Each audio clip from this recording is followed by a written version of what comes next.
સ્ત્રી કે દીકરી જો ઈચ્છે તો શું ન કરી શકે. શહેરની આ બે દીકરીઓએ કંઈક એવું કરી બતાવ્યું છે કે ચારેકોર બસ તેમની જ વાહવાહી થઈ રહી છે.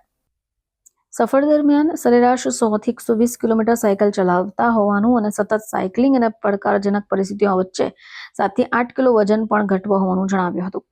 200 કિલોમીટર બાદ રસ્તાનો મોટો ભાગ રણ વિસ્તારમાંથી પસાર થતો હોય. ઓમાનમાં બપોરના સમયે તાપમાન આશરે 40 ડિગ્રી સુધી પહોંચતું. બંને સવાર અને સાંજના સમયે બધું અંતર કાપતા. બપોરના સમયે રણમાં જ કોઈ જગ્યા શોધી આરામ કરતા. ગરમ રસ્તા અને નાના પથ્થરને કારણે સાયકલના ટાયરમાં પણ પંચર પડતા દેખાયા, જેને કારણે સફર વધારે પડકારજનક થયો. 24 વર્ષની ઉષા અને 50 વર્ષની મીરા વચ્ચે 26 વર્ષની ઉંમરનો તફાવત છે, પરંતુ સાયકલ પર બંનેનું લક્ષ્ય એક હોય. ઉષા ભારતની સૌથી નાની ઉંમરની મહિલા ટેન્ડમ રાઇડર્સમાંની એક છે, જ્યારે મીરા અનુભવી ટેન્ડમ સાયકલિસ્ટ છે. પેન્ડલ મારતી વખતે એકબીજાના પગની ગતિ વચ્ચે સંતુલન જાળવવું પણ આ પડકારનો મહત્વનો ભાગ છે. દરમિયાન પાણી, ખોરાક, ગરમી અને લાંબુ અંતર વચ્ચે સતત તાલમેલ સફર આગળ વધારતું હતું. બ્યુરો રિપોર્ટ, ચેનલ આઈ વિટનેસ.